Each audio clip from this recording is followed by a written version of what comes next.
Friends, எல்லாரும் எப்படி இருக்கீங்க? இது என்னன்னு பார்த்தீங்கன்னா மணத்தக்காளி கீரை.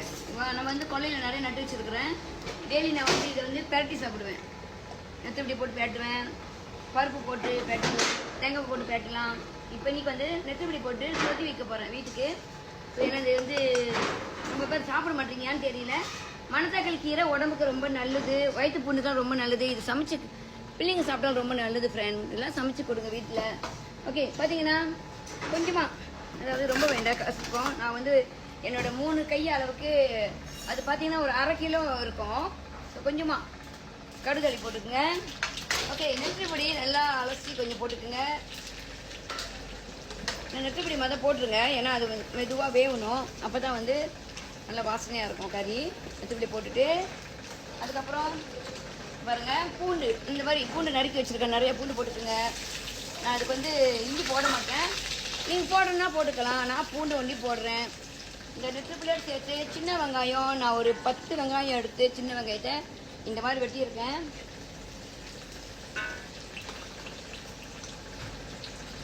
ஓகே ஃப்ரெண்ட், வெங்காயம் கொஞ்சம் லேசாக தான் வெந்திருக்கு. நான் பழுத்த மிளகா இது வந்து ஒரு 5 மிளகா எடுத்திருக்கேன். 5 மிளகா எடுத்து நல்லா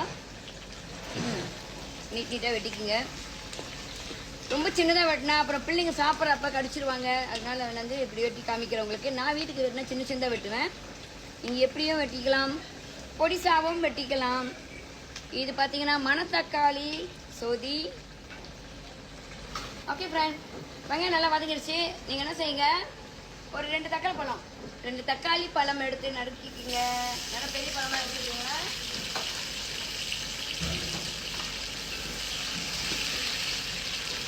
எண்ணெய் நல்லா வதக்கிக்குங்க. ஓகே ஃப்ரெண்ட், இது கரண்டியில் மஞ்சத்தூள் 1 கரண்டி போட்டுக்குங்க. போட்டு எண்ணெய் நல்லா வதக்கிட்டு ஓகே ஃப்ரெண்ட், இந்த ஜக்கில் 1/2 ஜக் தண்ணி ஊற்றிக்குங்க. 1/2 ஜக் தண்ணி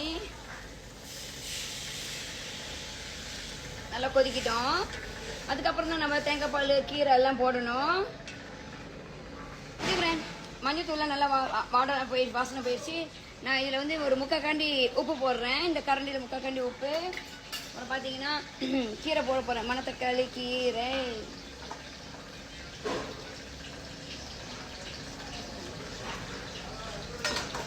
ஓகே, மணத்தக்காளி கீரை போட்டாச்சு. நல்லா கீரை கொஞ்சம் நேரம், ரொம்ப நேரம் வேக வைக்காதீங்க, குழஞ்சிரும். கொஞ்சம் வேக வச்சு, கொஞ்சமாக வேக வச்சுட்டு ஒரு 5 நிமிஷம் போதுங்க. கீரை நல்லா வெந்துடும், ஏன்னா இது இலக்கீரை. அப்புறம் தேங்காய் பால் ஊற்றி நம்ம இறக்கிக்கலாம். ஓகே ஃப்ரெண்ட், மணத்தக்காளி கீரை நல்லா வெந்துருச்சு. நான் 1/2 கிலோ பால் ஊற்ற போகிறேன். எப்பவுமே பால் ஊற்றி மிச்சம் கொஞ்சம் நீங்கள் வச்சு நல்லா கிண்டிட்டு ஊற்றுங்க, இல்லைன்னா மேலே பாலாக இருக்கும், கீழே தண்ணியாக இருக்கும். ஓகே, நான் 1/2 கிலோ பால் எடுத்து ஊற்றுறேன். பாருங்கள், ரொம்ப நேரம் கொதிக்க வைக்க வேண்டாம் ஃப்ரெண்ட். ரொம்ப நேரம் கொதிச்சிச்சிங்கன்னா பார்த்தீங்கன்னா ஒரு கொதியிலே நிப்பாட்டிடுங்க, பால் திரிஞ்சிடும். பால் ஊற்றிட்டு இப்படி கொஞ்ச நேரம் கிண்டிட்டு அப்புறம் நிப்பாட்டிடுங்க. ஓகே ஃப்ரெண்ட், மணத்தக்காளி சொதி ரெடி. இது வந்து நீங்கள் டெய்லி சாப்பிட்டாலும் உடம்புக்கு ரொம்ப நல்லது. இந்த கீரை பார்த்தீங்கன்னா, மணத்தக்காளி கீரை பார்த்தீங்கன்னா வயிற்று புண்ணு நல்லா ஆற்றும், உடம்புக்கு ரொம்ப நல்லது, வாயுவுக்கும் ரொம்ப நல்லதுன்னு சொல்கிறாங்க. அது எனக்கு தெரியல, ஆனால் எனக்கு பார்த்த வரைக்கும் நாங்கள் இது வந்து 2 நாளுக்கு ஒரு தடவை நான் மணத்தக்காளி கீரையை பெரட்டி சாப்பிடுவேன், சொது வச்சு சாப்பிட்டுக்குவேன், பருப்பு போட்டு கறி வைப்பேன். ஸோ என் கொல்லையில் இருக்குது மணத்தக்காளி கீரை. சமைச்சு காமிங்க பிள்ளைங்களுக்கெல்லாம். இப்பயே ரொம்ப நன்றி. ரசம் ராஜேஷ் இப்போ.